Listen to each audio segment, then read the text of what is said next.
আজ আমি সন্ধ্যার টিফিনে ঘরোয়া পদ্ধতিতে বানিয়ে নিচ্ছি চানা বাটোরা।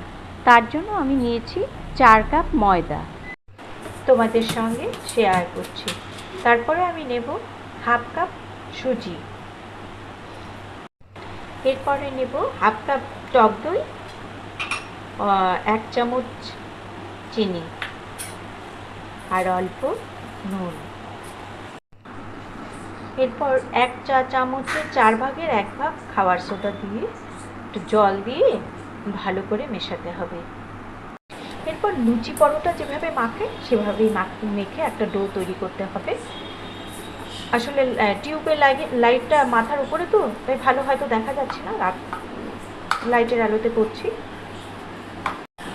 এবার একটু ভিজে নরম সুতির কাপড় দিয়ে 10 মিনিটের মতো রেখে দিতে হবে। এরপর ভেজা কাপড়টিকে উঠিয়ে নিলাম, লেচি কেটে নিলাম বেলবার জন্য। কড়াতে তেল দিয়ে বসিয়ে দিয়েছি, এদিকে আমি বেলে নিচ্ছি।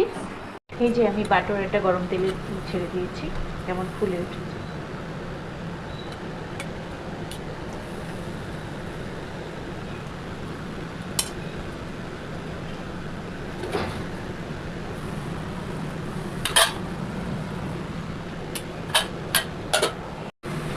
এই যে ছোলা ফুটে উঠেছে, এখন পরিবেশনের জন্য প্রস্তুত।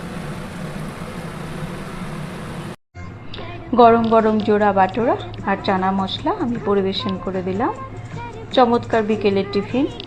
এই রেশিওতে আমি আগেও করেছি, খুব সুন্দর হয় খেতে। তোমরাও যদি পারো করে দেখো, খুবই সুন্দর হয় খেতে। দূর থেকে তো আর খাওয়াতে পারবো না, তাই দেখে বলো কেমন লাগছে।